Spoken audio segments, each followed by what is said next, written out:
이런 이야기 들어보셨습니까? 어떤 인연 부족 가운데 전해온다고 저는 들었는데요. 고양이를 무서워하는 쥐가 한 마리 있었습니다.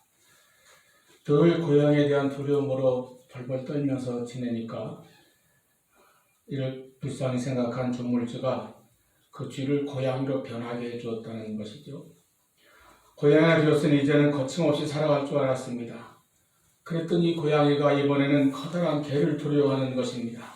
그래서 여전히 끊임없는 고통 가운데 살아갑니다. 그래서 조물주는 그 고양이를 개로 만들어 주었습니다. 그러자 이번에는 그 개가 호랑이를 두려워하기 시작했다는 것입니다. 며칠 뒤에 조물주는 그를 다시 호랑이로 만들어 주었습니다. 이제 동물의 제왕이 되었으니 두려울 것이 없을 것 같았습니다. 그러나 이 호랑이는 사냥꾼을 두려워하기 시작했다는 것입니다. 보다 못한 조물주가 말했습니다. 내가 아무리 해보았자 너의 두려움은 끝나지 않으니 너는 다시 쥐가 되어라. 너는 쥐의 심장을 가졌으니 나도 어쩔 수가 없구나. 사실 우리 인간들도 이 쥐와 같이 항상 두려움과 불안 가운데 살아갈 때가 많습니다. 사람 살아가면서 자기 삶에 대해서 가지는 여러 가지 정석 가운데 걱정과 염려 그리고 두려움과 불안이 가장 큽니다. 그 걱정하는 대상이나 내용이 보다 구체적이면 두려움이라고 그렇게 말할 수 있을 것이고 좀 더 광범위하거나 막연한 그런 감정, 그런 느낌으로 표현한다면 불안이라고 할 수 있을 것입니다. 주로 젊은이들을, 대학생들을 상대로 실시한 갤럽 설문조사에 이런 질문이 있었다고 합니다. 당신이 삶에 대하여, 살아가는 인생에 대하여 가지는 기본적인 느낌들 가운데 가장 대표적인 것이 무엇인가? 가장 크게 느끼는 것이 무엇인가 하는 질문이었습니다. 그런데 응답자의 60%가 1위로 대답한 것이 바로 두려움 혹은 불안이었다고 합니다. 그리스 신화도 그렇지만 로마 신화에도 여러 신들이 등장하죠. 다실론의 세계관을 가지고 있습니다. 하이데거라고 하는 철학자는 그런 로마 신화를 인용해서 인간을 창조한 신은 불안의 신이라고 하는 오화를 만들어냈습니다. 즉 인간이 세상에 사는 동안에는 끊임없이 불안의 지배를 받는다는 뜻입니다. 우리의 일상을 지배하는 것이 불안과 고독, 우울과 무기력이라고 하는 것을 말하고자 했던 것입니다. 사실 인간은 누구나 이렇게 불안이나 두려움을 안고 사는 존재입니다. 인간은 먼저 피조물로서의 한계를 가지고 있습니다. 그래서 우리가 사는 것이 참 힘듭니다. 내 인생도 내 마음대로 되지 않을 때가 얼마나 많습니까? 우리의 능력과 의지와 건강과 모든 면에서 우리는 약하고 한계가 있습니다.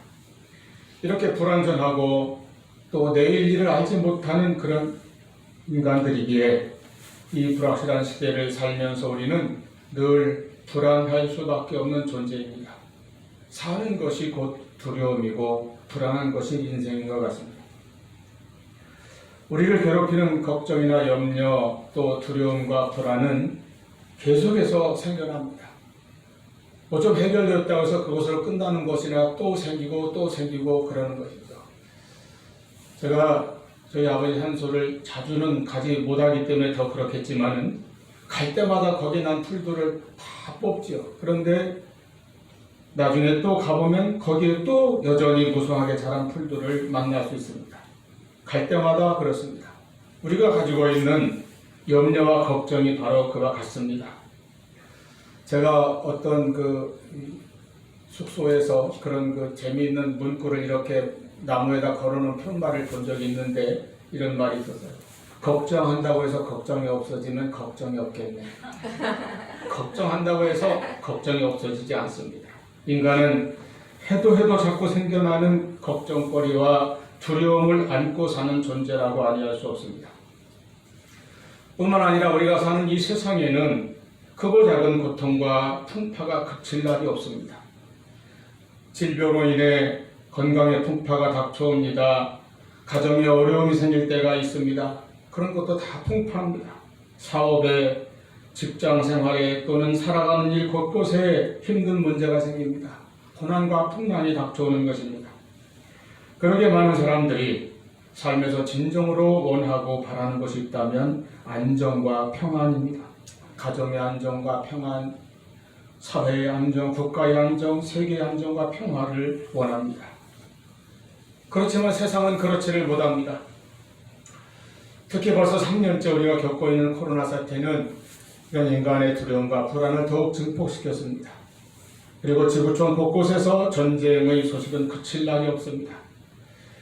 인간이 바라는 욕구 가운데 가장 강한 욕구 가운데 하나가 삶의 평안인데, 그 평안을 이 땅에서 얻지 못하고 사는 사람들이 얼마나 많은지 모릅니다. 평안을 누리지는 못하고 오히려 불안과 두려움에 짓눌리고 있는 것입니다. 이런 불안과 두려움을 사람들은 어떻게 합니까? 도피하는 사람이 있습니다. 대표적으로 술이든 다른 어떤 것으로 도피합니다. 그런데 그런다고 없어집니까? 또는 그 불안한 현실의 문제를 부인하거나 외면하려고 하는 사람도 있습니다. 마치 연인할 때 이렇게 자꾸 체온을 재보는데 잴 때마다 체온이 자꾸 높고 좀처럼 떨어지질 않으니까 나중에는 그 체온계를 깨뜨려 버리는 그런 사람과 같습니다. 체온계를 깨뜨려 버린다고 열이 떨어지는 것은 아닙니다. 그런 방법이 해결책이 될 수 없습니다. 불안을 외면한다고 불안을 이길 수 있는 그런 능력이 우리에게 주어지는 것은 아닙니다. 오늘 우리는 하나님의 말씀에서 불안을 이길 수 있는 능력을, 불안을 극복할 수 있는 그 놀라운 비결의 말씀을 들을 수 있습니다. 불안은 그 불안 대신에 하나님께서 우리에게 주시는 평강의 능력을 받을 때에 그 불안을 이길 수 있다는 말씀입니다. 오늘 이 본문의 말씀을 성령의 감동으로 기록한 사도 바울은 편안한 서재의 안락 의자에 앉아서 이 글을 쓰고 있는 것이 아닙니다. 복음을 전하다가 그는 체포되어 지금 감옥 안에서, 어둡고 습한 그 감옥 안에서 이 빌립보서를 쓰고 있습니다. 본래 바울은 가문이나 학벌이나 능력이나 모든 면에서 누구에게도 뒤지지 않을 정도의 우수한 엘리트였습니다. 사회적인 지위에 있어서도 유대인 사회에서는 바리새인이요, 또 로마 제국에서는 로마 시민권을 가지고 있는 정도의 대단한 신분이었습니다. 그러나 그가 담에색 도상에서 예수님을 만나 그리스도의 사도로 부르심을 받은 후로는 그는 가는 곳곳마다에서 그 많은 박해와 고초를 겪으면서 오직 복음을 전했습니다. 오직 예수 그리스도를 전했습니다. 그는 자기 동족에게서도 숱한 핍박을 받았고 죽음에 이를 정도까지의 그런 혹독한 매와 여러 가지 고초를 겪었습니다.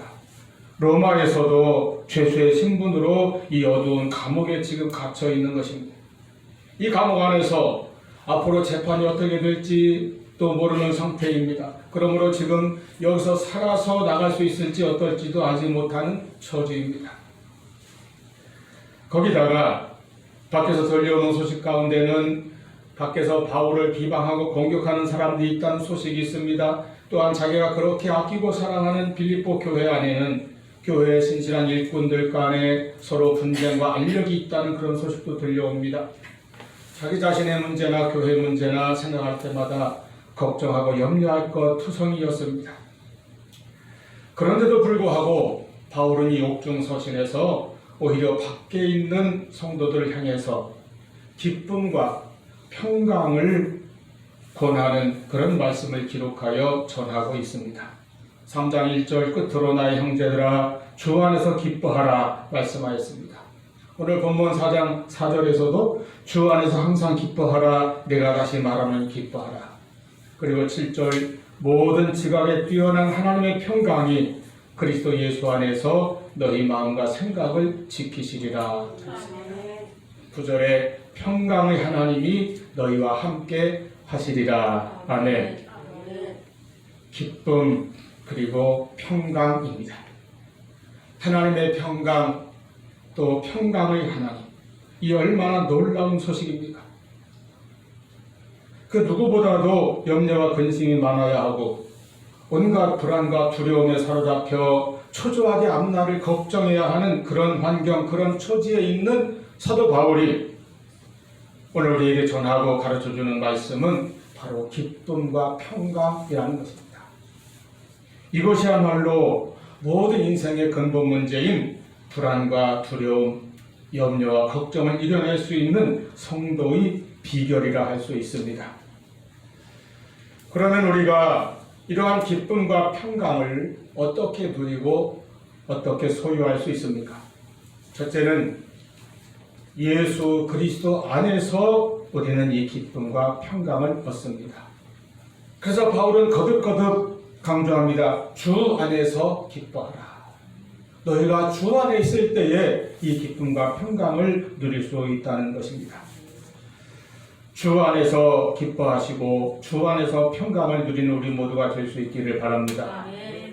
여러분, 참 평강은 하나님께 있습니다. 하나님은 평강의 하나님이라고 했습니다. 하나님 안에 평안이 있습니다. 이 세상 어디에서도 찾을 수 없고 세상의 그 무엇으로도 우리가 참된 평안과 안정 그리고 참된 평강을 얻을 수 없습니다. 그저 일시적인 도피처일 뿐입니다. 어거스틴이 말한 것처럼 우리 인간 안에는 영혼의 가장 한가운데 가장 깊은 곳에 빈 곳이 있어서 그 빈 곳을 세상의 어떤 것으로도 채울 수가 없습니다. 그러므로 오직 내가 하나님을 발견하고 하나님을 만나기까지는 나는 그 어디에서도 참 평안을 얻을 수 없었노라고 그는 고백하였습니다. 그런데 모든 인간은 죄로 인하여 하나님과 불화하고 하나님과 멀어져 있습니다. 오히려 하나님과 원수가 되어 있습니다. 그래서 끊임없이 하나님을 반역하고 불순종하며 하나님을 거스르고 하나님의 뜻과는 반대되는 길로 치닫는 것이 인간의 모습입니다. 여러분, 사람이 세상에서 평강을 얻지 못하는 근본 원인이 무엇입니까? 바로 죄 때문입니다. 죄가 하나님과 우리 사이를 가로막기 때문에 무엇으로도 우리가 참 평강을 얻지 못하는 것입니다. 옛적에 이사야 선지자가 말했습니다. 이사야 57장 20절 21절입니다. 그러나 악인은 평온함을 얻지 못하고 그 물이 진흙과 더러운 것을 늘 솟구쳐내는 요동하는 바다와 같으니라. 내 하나님의 말씀에 악인에게는 평강이 없다 하셨느니라. 왜 악인에게는 평강이 없습니까? 악인에게는 하나님을 대적하는 교만과 죄가 있기 때문입니다. 죄로 물든 인간은 점점 더 하나님을 떠나가고 멀리하며 반역할 뿐입니다. 그래서 인간의 방법, 세상의 방법으로는 어떤 방법으로도 하나님께 나아가거나 하나님께 돌아갈 수가 없게 되었습니다. 그래서 하나님 편에서 인간을 찾아오셨습니다. 바로 예수 그리스도입니다. 하나님이 세상을 이처럼 사랑하사 독생자를 주셔서 예수님께서 이 세상에 오신 것입니다. 예수님은 이 땅에 평화의 왕, 평강의 왕으로 오셨습니다. 그래서 원수되었던 하나님과 죄인인 인간 사이를 화목하게 하시려고 십자가의 화목의 제물, 곧 희생 제물로 돌아가셨습니다. 모든 고난과 고통을 당하시고 생명까지 내어주셨습니다. 그렇게 하여 하나님과 우리 사이에 막힌 죄가 해결되고 우리는 하나님과 화목하게 되며 하나님께 나아가게 되었습니다. 이제 평강의 하나님을 만나며 하나님의 평강을 얻고 누릴 수 있게 되었습니다. 여러분, 예수님이 이 세상에 오셔서 우리의 구원자가 되시고 그리고 우리들에게 주시는 것은 가장 중요한 것으로 크게 두 가지입니다. 하나는 영생, 곧 구원이고 그리고 하나는 바로 평안입니다. 부활하신 예수님께서 제자들을 만나실 때마다 늘 첫마디가 무엇이었어요? 평안하뇨 였습니다.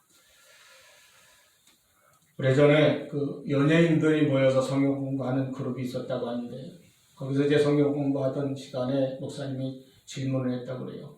부활하신 예수님이 제자들을 만났을 때 첫 마디가 무엇입니까? 그랬더니 그 지금은 자꾸 하신 코미디언 구봉수 장로님이 손을 번쩍 들고 깍꿍 너희들 다 보이니? 이랬다고 했죠.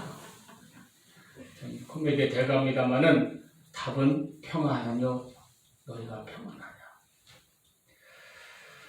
예수님은 제자들에게 늘 말씀하셨습니다. 너희에게 평강이 있을지어다. 이 불안정한 세상에서 늘 불안에 사로잡혀 사는 인생들에게 주님께서는 바로 평안을 빌어주셨습니다. 요한복음 14장 1절 너희는 마음에 근심하지 말라 하나님을 믿으니 또 나를 믿으라 하셨습니다. 또 요한복음 14장 27절에 평안을 너희에게 끼치노니 곧 나의 평안을 너희에게 주노라. 내가 너희에게 주는 것은 세상이 주는 것 같지 아니하니라. 너희는 마음에 근심도 말고 두려워하지도 말라 말씀하셨습니다. 여러분, 그러므로 이 예수 안에서의 기쁨, 예수 안에서의 평안, 예수 안에서의 하나님과의 평화, 예수 안에서의 참 평강을 누리시기를 바랍니다. 내가 예수를 믿어 하나님의 자녀가 된 것을 믿으시기 바랍니다. 하나님의 자녀가 되었으니 우리는 하나님 아버지께 담대히 나아갈 수 있습니다. 이것이 얼마나 큰 은혜요 축복인지 모릅니다. 나의 인생길에서 힘들 때, 지칠 때, 넘어질 때에 나를 일으켜 주시고 세워주시고 다시 힘주시는 하나님 아버지가 계신 것이 우리에게 얼마나 큰 복입니까? 시편 4편 8절에 내가 평안히 눕고 자기도 하리니 나를 안전히 거하게 하시는 이는 오직 여호와이시니이다. 하나님 안에서 우리가 이 평안을 누리는 놀라운 은총이 항상 함께하기를 바랍니다.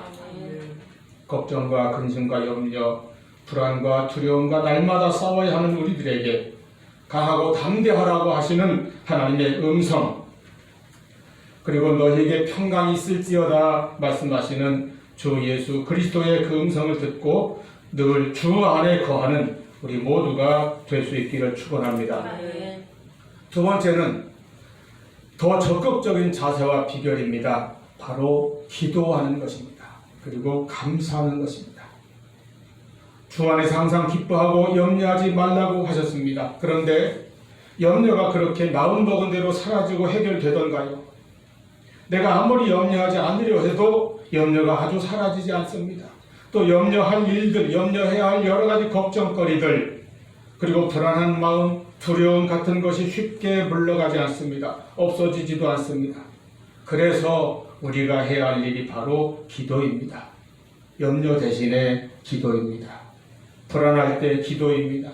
두려울 때 기도입니다. 근심이 생겼을 때 기도입니다. 내가 약하고 넘어지고 실패했을 때도 기도입니다. 외롭고 고독할 때 기도입니다. 병들었을 때도 기도입니다. 믿음으로 기도입니다.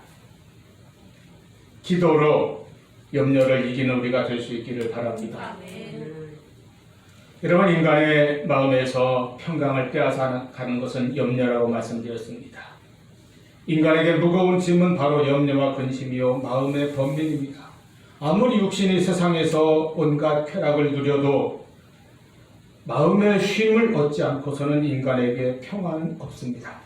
잠언 17장 22절에 마음의 즐거움은 양약이라도 심령의 근심은 뼈를 마르게 하느니라 말씀하였습니다. 크고 무량한 나무라도, 그래서 온갖 비바람과 태풍까지 잘 견뎌냈다 할지라도 그 속에 파고든 작은 벌레가 속에서 갉아먹으면 결국은 그 아름드린 나무도 넘어지고 맙니다. 이 세상에서 온갖 성공으로 화려하게 키워놓은 인생의 나무도 염려라고 하는, 불안이라고 하는, 불신앙이라고 하는, 죄라고 하는 이 영적인 벌레가 갉아먹으면 결국은 쓰러지고 무너지고 말 것입니다. 여러분, 그러므로 우리가 이 죄를 해결해 주시는 분, 그 주님 앞에 나아가서 우리의 문제를 아뢰는 것이 바로 기도입니다. 우리가 마음속의 근심과 불안, 두려움 이런 것들은 그 근심보다, 그 문제보다 더 크신 분을 만나야 없어집니다. 그때야 우리가 이겨낼 수 있습니다. 그러므로 성경은 말씀합니다. 6절 아무것도 염려하지 말고 오직 모든 일에 기도와 간구로 너희 구할 것을 감사함으로 하나님께 아뢰라. 이것이 바로 비결입니다. 여러분, 우리 성도들이 받고 있는 축복은 헤아릴 수 없이 많습니다. 그 중에 큰 축복 중 하나는 바로 우리의 모든 염려를 맡길 수 있고 또 맡아주시는 그 하나님 아버지가 우리에게 계시다는 것입니다. 내가 예수 믿고 구원받아 하나님의 자녀가 된 축복이 바로 이것입니다. 베드로전서 5장 7절에 너희 염려를 다 주께 맡기라. 이는 그가 너희를 돌보심이라 말씀하였습니다. 우리는 약한 존재이지만 전능하신 하나님이 나의 아버지가 되시기 때문에, 그리고 주 예수께서 우리를 위하여 고난당하시고 십자가에 죽으사 우리에게 참 구원과 참 평강을 주셨으니, 여러분, 우리는 이 세상에서 담대하게 살아갈 수가 있는 그 은혜를, 그 능력을, 그 비결을 기도에서 항상 찾고 기도에서 얻을 수 있기를 바랍니다. 아까 말씀드린 대로 염려하지 않으려 한다고 해서 염려가 쉽게 사라지는 것은 아닙니다. 그러므로 염려 대신에 기도하여야 합니다. 우리가 기도한다는 것은 하나님을 바라본다는 것입니다. 하나님을 향한다는 것입니다. 내가 염려할 때는 염려하는 그 문제를 바라보고 그 환경을 바라보고 세상을 바라봅니다. 그러나 기도할 때 우리는 우리의 시선을 하나님께로 돌리게 됩니다. 그때에 우리의 모든 염려를 맡아주시고 모든 문제에 대한 처방을 갖고 계시는 하나님을 바라보며 하나님께 내 문제를 맡기며 나아가는 것입니다. 그래서 또한 감사하는 것입니다. 아무것도 염려하지 말고 오직 모든 일에 기도와 간구로 너희 구할 것을 감사함으로 하나님께 아뢰라 하셨습니다. 기도는 단순히 응답받기 위한 거래가 아닙니다. 기도는 하나님과의 대화이고 하나님과의 인격적인 만남이며 교제입니다. 그러므로 우리는 하나님을 대할 때에 늘 믿는 마음과 함께 늘 감사하는 신앙의 마음을 가져야 합니다. 하나님은 감사하는 성도에게 하늘의 평강을 주십니다. 하나님의 평강으로 우리 마음과 생각을 지켜주실 것입니다. 여러분, 우리가 이 한 가지는 분명히 알고 살아야 합니다. 모든 역사도 하나님 손에 있고 우리 인생의 어려운 문제들도 환난 풍파도 결국은 하나님의 손에 있습니다. 하나님은 우주와 역사의 주권자이십니다. 우리 개개인의 삶도 하나님께서 다스리시며 돌보십니다. 내 삶이 하나님께 붙들려 있습니다. 우리의 과거는 예수 그리스도 안에서 모든 죄를 용서받았기에 우리는 자신을 정죄하지 말고 하나님의 평강을 얻어야 합니다. 우리의 현재는 임마누엘의 하나님이 함께 하시고 늘 동행하심으로 걱정할 것이 없습니다. 우리의 미래도 하나님 손에 있습니다. 하나님께서 우리를 아시고 우리 앞날을 인도하십니다. 그러므로 우리는 불안해하거나 두려워할 필요가 없습니다. 우리는 기도하며 우리 삶을 하나님께 맡기고 또한 감사하며 하나님께 더욱 가까이 나아가는 그 믿음으로 사시기를 바랍니다. 아멘. 하나님의 평강이 우리를 날마다 지켜줄 것입니다. 아멘. 세 번째로, 우리가 이 평강을 누리려면 우리의 마음의 생각을 지키고 바꾸는 일이 필요합니다.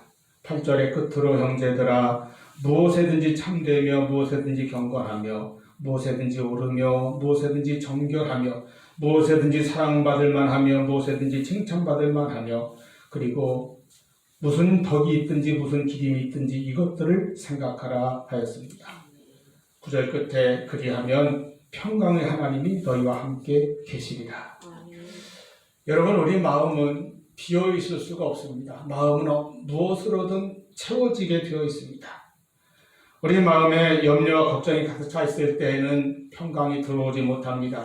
그래서 그 염려와 걱정을, 불안과 두려움을 믿음으로, 기도로, 하나님께 맡김으로 우리가 이겨낸다면, 우리 마음에서 몰아낸다면 나가겠지요. 그때 우리 마음은 그러나 비어있지는 않습니다. 또 다른 생각이 들어올 수 있습니다. 그러므로 그 마음과 생각 속에 우리는 하나님께 주시는 선한 생각으로 채워야 한다는 것입니다. 아까 그 귀한 8절 말씀을 좀 더 잘 이해할 수 있도록 세 번역으로 다시 읽어드리겠습니다. 마지막으로 형제자매 여러분, 무엇이든지 참된 것과 무엇이든지 경건한 것과 무엇이든지 옳은 것과 무엇이든 순결한 것과 무엇이든 사랑스러운 것과 무엇이든지 명예로운 것과 또 덕이 되고 칭찬할 만한 것이면 이 모든 것을 생각하십시오. 이것들을 마음에 품으십시오. 이렇게 공동번역은 또 번역하고 있습니다. 여러분, 우리 신앙의 싸움, 영적인 싸움은 사실 생각의 싸움입니다. 어떤 것을 내가 생각하느냐, 내 마음에 무엇을 담느냐에 달려 있습니다. 우리 마음이 그 싸움터입니다. 그래서 고린도후서 10장 5절에서 우리의 싸움은 하나님 아는 것을 대적하여 높아진 것을 즉 모든 교만을 다 무너뜨리고 모든 생각을 사로잡아 그리스도에게 복종하게 하는 것이라 하였습니다. 내 마음을 주님께 드리는 것입니다. 내 생각을 주님께 드리는 것입니다. 내 마음과 내 생각을 주님이 주시는 것으로 채우는 것입니다. 우리 마음의 근심과 불안, 온갖 두려움을 쫓아내려면 그냥 거기에서 쫓아내는 것으로 그치지 말고 항상 내 마음에, 내 생각에 주님의 선한 것으로 채워야 합니다. 5절 말씀대로 우리의 관용을 모든 사람에게 알게 해야 합니다. 즉 사랑의 마음입니다. 요한일서 4장 18절에 사랑 안에 두려움이 없고 온전한 사랑이 두려움을 내어 쫓습니다. 그러므로 항상 참된 것, 경건한 것, 옳은 것, 사랑스러운 것, 명예롭고 덕이 되고 칭찬할 만한 것을 늘 생각하시기를 바랍니다. 평강의 하나님께서 우리와 함께 하실 것입니다. 내게 배우고 받고 듣고 본 바를 행하라. 바울에게 우리가 받고 배우고 듣고 본 것이 무엇입니까? 바로 예수 그리스도의 복음입니다. 복음으로 우리가 우리의 생각을 채우고 복음으로 살고 복음으로 행할 때에 평강의 하나님이 우리와 함께 하실 것입니다. 여러분, 우리가 자주 묻습니다. 평안하십니까? 우리 한국 사람 인사시고 하면 안녕하십니까? 평안이지요. 이 세상, 이 시대는 우리를 두렵게 할 때가 너무나 많습니다. 연약한 우리는 생의 근본 문제인 두려움과 염려 그리고 불안을 많이 느낍니다.